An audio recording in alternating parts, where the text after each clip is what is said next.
Okay, good morning everybody. Thank you for choosing the EPQ. Firstly, I'm going to do that, however, as Mr. McLean wanted me to say that for prefects, there have been a lot of prefect applications.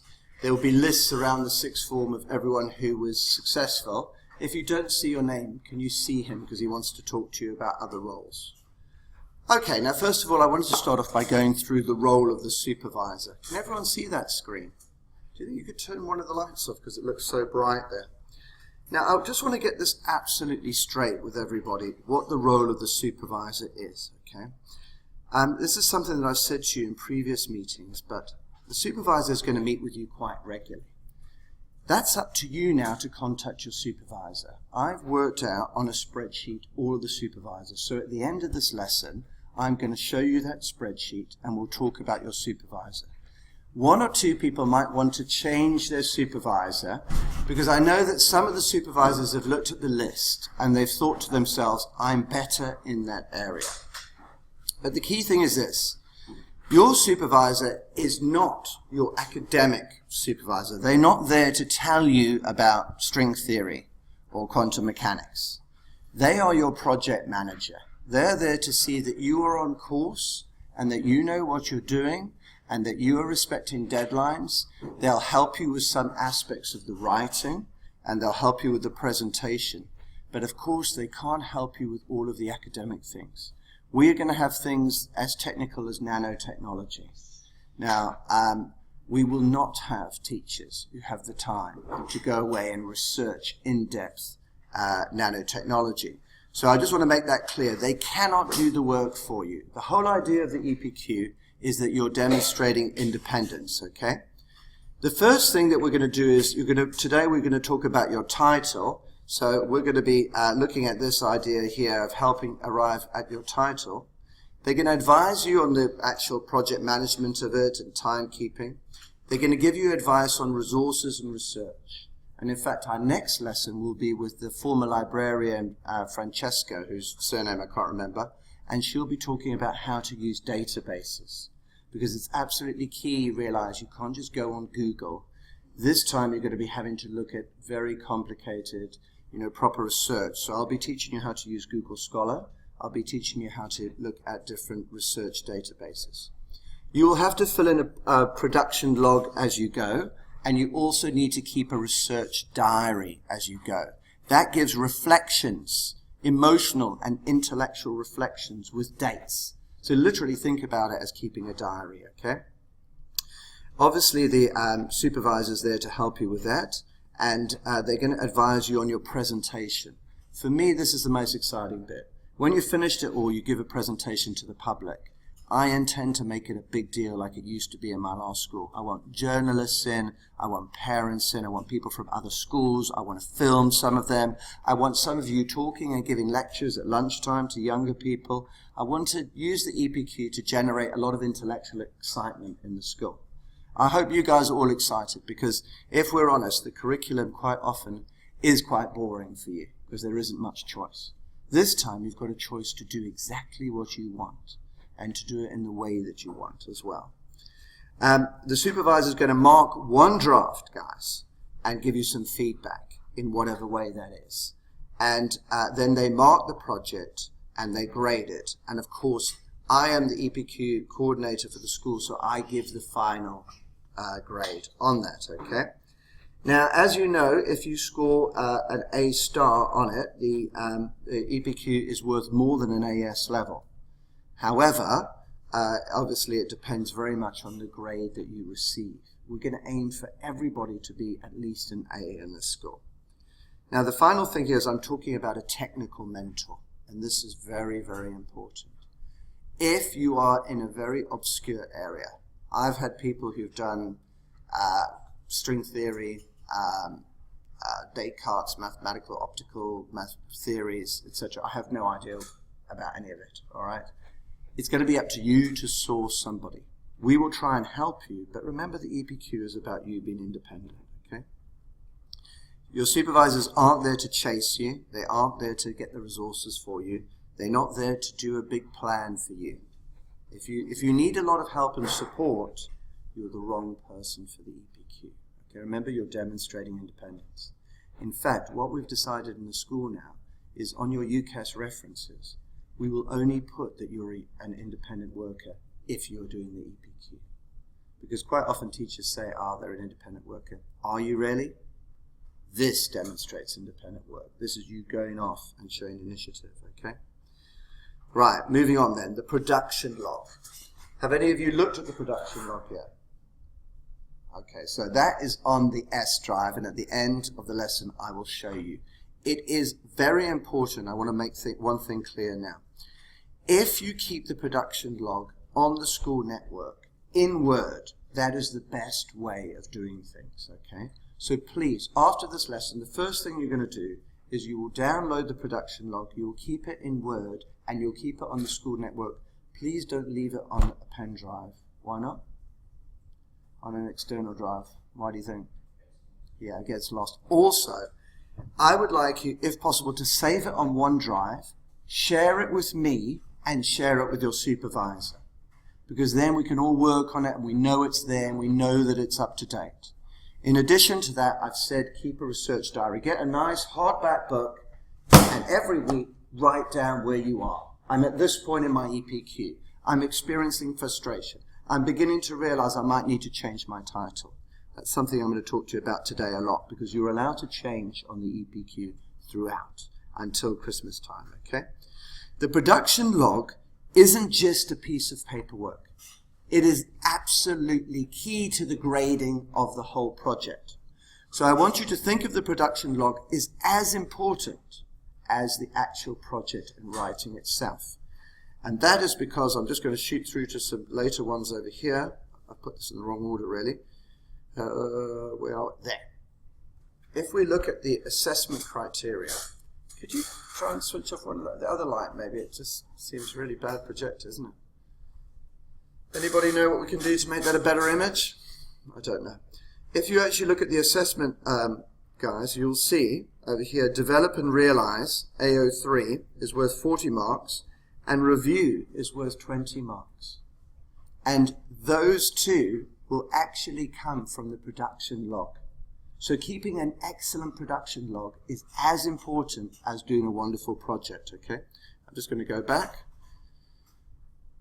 And I've hammered on about this quite a lot, but I think it is really important that the EPQ is a privilege, not a right. It was a project that was designed for the best, the brightest, the most motivated students, yeah? So I do need you to know that if you fall behind in your work, I will have to write to your parents and say, sorry, they're behind in their work, and then the next time you'll be taken off the course, okay? Don't mean that as a horrible threat, etc. It is just a lot of work, and if you're in year 12 doing 4 AS levels, and then you're doing an EPQ, you've got to be aware that that is a tough schedule. If you're in year 13, we want you to finish the project before February. I've said this before, but I want you all to understand that AS levels and A2 levels are much more important than the EPQ. The EPQ is the decoration, the icing. At the end of the day, bad ASs and bad A2s with a good EPQ is still a bad qualification, okay? Right, so study what you enjoy. This is the most important thing in terms of choosing your title. If you choose an area that you're really interested in, you're going to enjoy it. So a lot of you are choosing your area. That's the first thing. Would you turn to the person next to you and tell you why you've chosen the area that you have? Okay, have a quick chat. You just heard about there that you thought sounded really interesting. Josh, what did you hear about? Okay, so he's doing nanotechnology. He's the infamously difficult one. Any other strange ones that you came across? I mean, the wonderful thing is you really can choose anything you like. You can, if you like, research 1920s Hungarian communist propaganda films. You really have no limits.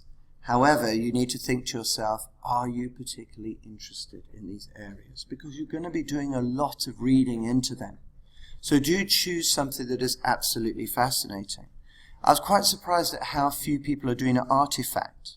Don't forget that you can make something and then write a research project to support it, okay?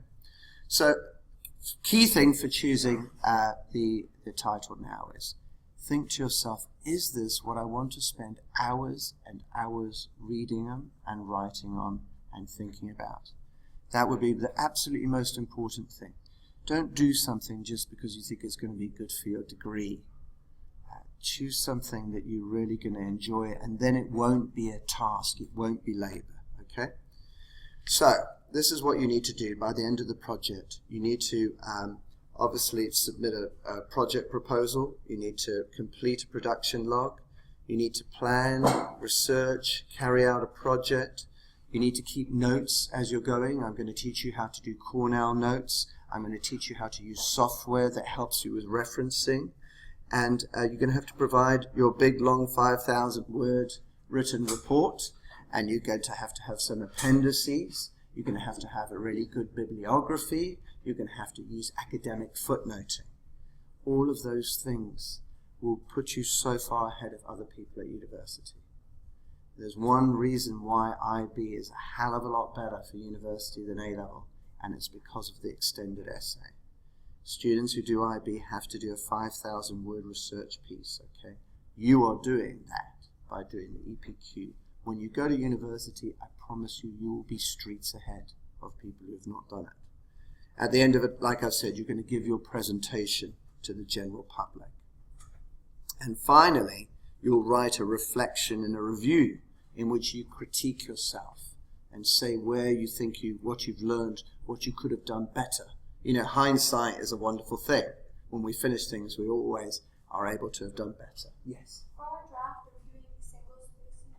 I would always do double spacing, to be honest with you, for every subject at A-level. I actually love it when students do double spacing with wide margins. It allows you to give feedback, doesn't it? Yeah. So definitely, that's a good question. I would definitely do that for the draft, yeah? Now, people give all sorts of different feedback. I'm not really a great believer in marking. If you're in my classes, you know, I'd much rather sit down with you, go through your essay, and talk and highlight as we go. All right, so you're going to need to research deeply. You're going to be immersed in the subject. You need to read around it as much as possible. The diary I've spoken about, and you need to show initiative and independent thought. Okay, first of all, for the title, is it best to have a question or a title? Well, this lesson is primarily aimed at those students who complete in the 5,000 word essay. Do we have anyone here doing an artifact? No. Okay, good. If you're creating an artifact, then you do need to do a piece of writing, and I know that there are 3 people in the other class who will be doing that, okay? If you're writing an essay, at the end of this lesson, you need to go away and you need to do the first part of the form, which is the proposal, part A. You're then going to take your question to your supervisor. If you're not happy with your question at the moment, completely relax, because we don't have to set the question. But just make sure that you know what topic that you're going to be doing. So what makes a good question, guys? I'd say this is perhaps the most important thing. The EPQ has to be an argument. That means you need to have at least 2 points of view. You could have more, but there must be discussion. Now, in terms of academic writing, we call this having a thesis and a counter-thesis. One of the most wonderful titles always is to talk about nature versus nurture, for instance. Yeah? Are criminals genetic or are they biological? Have a talk with your partner next to you. What do you believe? Are criminals born or are criminals made by society? Why do you think I chose that as an example? It's impossible not to have a discussion, isn't it? There are 2 very clear points of view. Are we born? Is it in our genes to be violent? A lot of people believe, for instance, that psychopaths or schizophrenia, they believe that they can find a gene for those now. Other people would argue that's absolutely nonsense. Clearly, society plays a role in shaping people. And in that case, your conclusion might be that there's an interplay between genetics and between society. That is an ideal question. So think of your topic now to yourself. Have you got an argument? Are there clear points of view? You're going to need to put them against each other. So, for instance, if you wanted to do a study of Brazilian, I saw one of the African influence on Brazilian fashion, that's not good enough. You need an argument, don't you? So if you had something along the lines of, that African influence is the most important thing in Brazilian fashion design, then you'd be able to shape an argument, wouldn't you? So I'm going to go through and make sure that when you've got a topic, we're able to shape that into a proper debate and argument in which you're going to have a thesis and a counter-thesis, something against it. And you're going to look at these rival points of view and you're going to have a sense of discussion. If you're doing English or politics or history or economics, then you'll be familiar that all essays are meant to be discussions in which you look at rival points of view. Okay? Also, you need to ask yourself, can you draw conclusions from your questions? Okay. And then, can you support these conclusions with evidence? And that evidence has to come from research. So, you need to ask yourself, and this is something you need to start straight away, and you'll do this with your supervisor. Are you going to find enough evidence? For instance, if you're doing nanotechnology, where are you going to get your evidence from? Have you looked online? Are you confident that there's enough out there? Okay, that's something to think about, okay, straight away.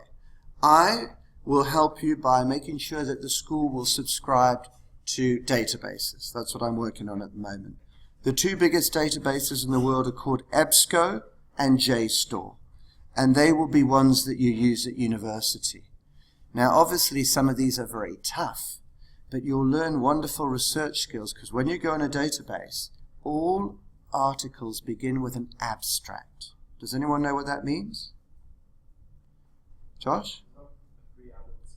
It's a preamble discussion that is very short, just saying, my research concentrated on this. I did this to find out whether psychopaths were genetic or not. The conclusions of my research are blah, blah, blah. Isn't that wonderful for you? Because when you go through the databases, then you will quickly scan the abstracts, won't you? And that will allow you to find the relevant research rather than have to read long periodicals that may not be relevant to you. Now, the key thing is that you have to analyze, not describe. You all know this, don't you? If you just summarize and give lots of detail, you are at a low skill level, aren't you? We're going to be looking at higher skill levels of analysis. And does the question have a simple yes or no answer? If it does, it's a bad question. We want you to have an argument which is nuanced. We believe in something called academic hedging, where you're saying, oh, on the one hand, on the other hand, this point of view seems to have some validity. You don't want a simple conclusion. You want one that is actually quite complicated and which you can examine rival points of view. And finally, you want to make sure that you're covering all of the AOs. So you need to familiarize yourself with that mark scheme and all of the time think, am I showing evidence of this throughout? So self-assessment will be very key. Here are the AOs. You're going to manage your time, okay? That will be your project manager, your supervisor telling you about, you're doing this, you're doing that. That will be in the evidence of your research diary, where you show good problem solving. Remember, I really want to emphasize this, it's good to get frustrated and make mistakes on this project. Then you show resilience, you show problem solving, you show the ability to solve things. Your resources are important. You see 20%? That's going to be for your footnotes, your research, making sure that everything is backed up and accurate, okay? AO3 is develop and realize, okay? This is the problem solving. You see that that's the majority of the marks, and that's majority of that will come from the production log. That's why the production log needs to be really good. And then you'll get 20% from the review. That's at the end of it, where you critique yourself, okay? Any questions about that? All pretty clear, do you think? When your supervisor and I mark it, we will mark it for evidence of this throughout the project. And we'll take that from the production log, We'll take that from the project itself. We'll take that from the appendices. Okay. Right.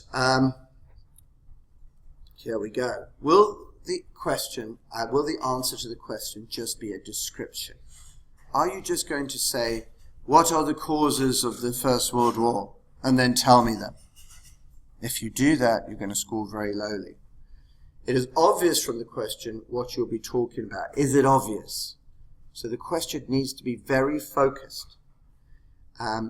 Most of you now, from the first question you got, are going to narrow down. Because, I mean, I've had people come to me and say, I want to write about fashion. Anything wrong with that? Let's just imagine you spent the rest of your life writing that essay. You'll have scratched the surface, won't you? So, you need to be narrow, don't you, so that you can argue deep and show evidence of research. So, like the scientists have come to me, some people have said, is there a cure for cancer? What we're feeling about that? How much information is that going to need to take in? A ridiculous amount. Okay. So ideally, one of my people I'll be working with is Hibba, who's working in the library at the moment, and we are narrowing down and narrowing down and narrowing down, and I think in the end we're going to look at cancer, but we're going to look at the use of the reovirus, which is a virus that you can inject into cancer cells. So what have we done? She's one of the people who came to me and said, I want to do cancer. Do you see what we've done? Gone through various stages, going narrower and narrower and narrower. Then the more narrow you go, the more in-depth, the higher the quality of your research will be. Of course, if you go too small, then you won't be able to find information. So it's getting that balance right. Are there any questions about that? Does everyone understand what I mean? Okay. 5,000 words sounds a lot, doesn't it? Once you start writing, when I did my first master's, it was 45,000 words. I remember thinking, oh God, that sounds like a lot. Everybody will tell you who writes a dissertation, you end up thinking, if only I had thousands more words. It is really hard often to fit your argument into 5,000 words. You'll end up with too many words, probably, and need to start condensing it and narrowing it down. Okay, these are very bad command words. How has. Describe how. Has there been? Will there be? What is? How many? When did? Talk to your partner quickly and work out why those are very bad command words. Okay, coming back to these then, would anyone tell me what is the problem with these command words? Why would you want to avoid them? Yeah? You get short answers, definitely. Anything else? Apart from that you only get short answers? Yeah? There is no argument, yes. So what will happen if there's no argument there? What kind of information will you be giving? Yeah. Facts, description, exposition. You'll be giving lots and lots of exposition. This is what happened. Look, I've got lots of information. I'm going to feed you loads of information. And that's not what they're looking for. The most important thing is that they're going to be looking that you can do something with the information. Yeah, you've read all about the Second World War, you've read about the Battle of Stalingrad, but now we need to see that you can actually analyze why it was that the Nazis lost. The best thing will be, of course, if you can take that information and argue against famous people. That's the best of all. That shows that you're thinking. This is not an exercise in just swallowing loads of facts and information. It's an exercise of then taking that information, doing something with it, being intellectual enough to analyze it, to critique it, and to put it together in the form of an argument. Okay? So you can see the pattern there, can't you? It means that you're just going to give chunks of information. Same thing again, guys. Have a look at those and decide why you think I love these command words and why they need to go into your titles. Okay, guys, we better get started because we haven't got a lot of time. Can I get a couple of answers there? If in the last one we saw a pattern which was to encourage you to just describe and put in information, how did these command words differ from those? Can anyone give us an answer? Yeah? You can argue them. Would you tell me one that you like in particular? To what extent is always good? Why? Because it calls for measurement, and measurement calls for judgment. It calls for evaluation. It makes it impossible not to argue, doesn't it? Okay? So that's so much better than, say, a command word like describe, summarize. Those are the dangerous ones, aren't they? Yeah? What about assess the importance of? What do you make of that, Becky? Why do I like that one?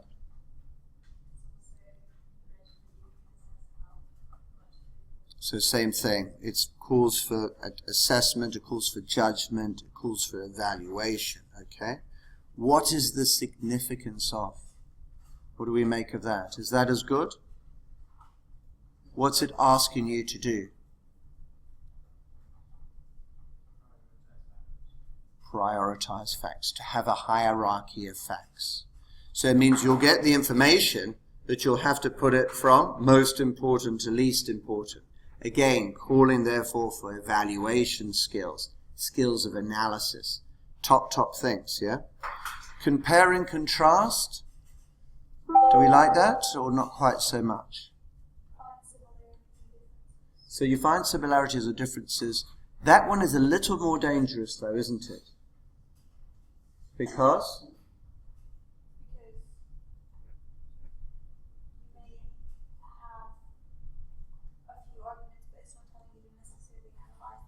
That's right. And it may not encourage you towards evaluation, for instance, okay? And evaluate, obviously, is a really important one, okay? So we've talked about that now. Exposition, a word that you need to get to know, is a comprehensive description and explanation of an idea or theory. Now, there's nothing wrong with having exposition in your EPQ. One of the best ones I ever marked was a study into epigenetics, which is the idea that you can pass things in genes from one generation to another. You can actually pass experiences.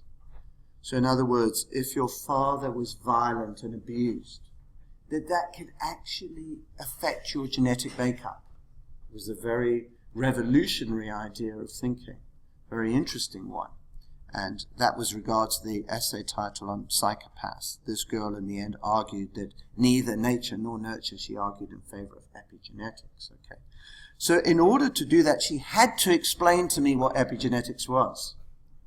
So I don't want you to think that there's no exposition. There is exposition. This is what epigenetics means. It's just that at some point, you have to show the analysis. You've got to do something with it. An analysis is detailed examinations of elements or structures, okay? Analyzing often means breaking down into constituent parts, doesn't it? So that needs to happen. Have any of you come across Bloom's taxonomy before? It's very important. Have it in your mind always, in all of your subjects, guys. There are different versions of it, but you see here, knowledge is at the bottom. And higher up is application, analysis, synthesis is very important. Synthesis is when you're taking things from one place and you're taking things from another and you're pulling them together and you're seeing links and patterns. And at the top, of course, is evaluation. Now, in other versions of Bloom's taxonomy, creativity or creation is at the top. But it doesn't matter which one you're looking at. I want you always to be thinking, from the time you start the EPQ, will I be demonstrating application, analysis, synthesis, evaluation, and creativity? Very useful. So obviously I'm going to put this presentation on the website.